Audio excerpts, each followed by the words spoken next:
नमस्कार दोस्तों। प्रस्तुत है भीष्म साहनी जी की लिखी हुई कहानी बोलता लिहाफ। गहरी रात एक सौदागर घोड़ा गाड़ी पर बैठकर एक पड़ाव से दूसरे पड़ाव पर जा रहा था। बला की सर्दी पड़ रही थी और वह ठिठुर रहा था। कुछ समय बाद एक सराय के बाहर घोड़ा गाड़ी रुकी। ठंड इतनी ज्यादा थी कि मुसाफिर ने उसी पड़ाव पर रात काटने का फैसला किया। पर सराय के अंदर जाने पर पता चला कि सराय के सभी कमरे खचाखच भरे हैं और सराय का मालिक उसे कहीं पर भी ठहरने की स्थिति में नहीं है। पर अब यात्री जाए तो कहाँ जाए। तभी सराय के मालिक ने सुझाव दिया, हाँ, ऊपर वाली छत पर जहाँ सराय का सामान पड़ा रहता है वहाँ मैं तुम्हारे लिए रात काटने का बंदोबस्त कर सकता हूँ। और वह उसे ऊपर वाली छत पर एक छोटे से कमरे में ले गया। बिछौने के लिए और तो कुछ नहीं था, एक फटा पुराना लिहाफ पड़ा था। वही देते हुए बोला, आज रात इसी में काट लो, कल कोई बेहतर इंतजाम कर दूंगा।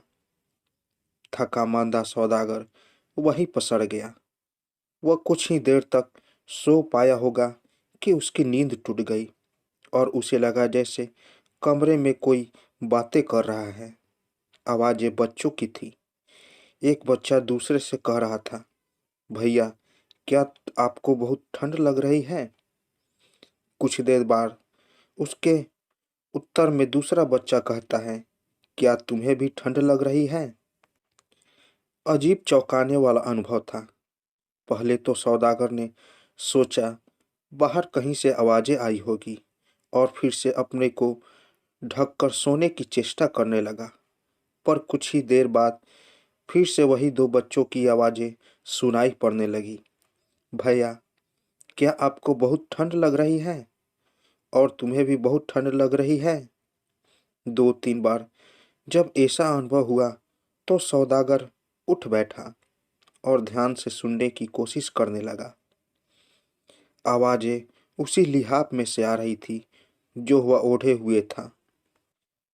उसके बाद वह मुसाफिर सो नहीं पाया। जब नींद गहराने लगती तो बच्चे की आवाजें जगा देती। वह परेशान हो उठा, पर करे तो क्या करे।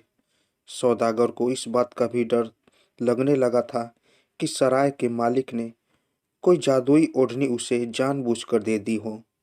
उसने रात बड़ी परेशानी से काटी। दूसरे दिन प्रातः वह बौखलाया हुआ सराय के मालिक के पास गया। तुमने मेरे साथ धोखा किया है। ऐसा लिहाफ मुझे दिया कि मैं रात भर सो नहीं पाया, रात भर जागता रहा। और उसने अपना अनुभव कह सुनाया।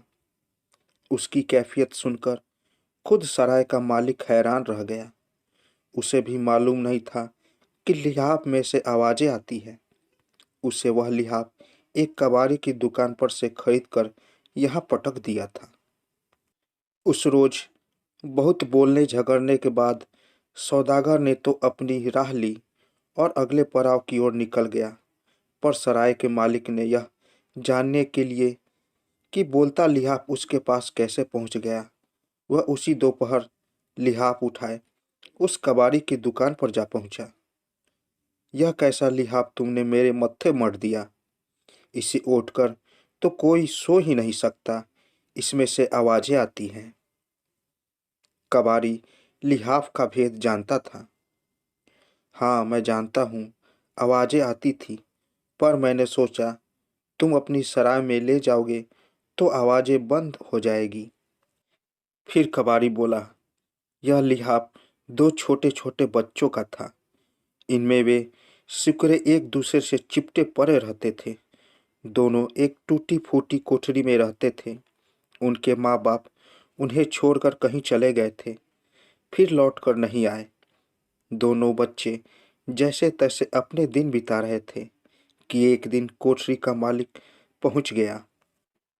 वह डराने धमकाने और कोठरी का किराया तलब करने लगा और फिर यह लिहाफ बगल में दबा लिया और दोनों बच्चों को कोठरी से धकेल कर बाहर निकाल दिया।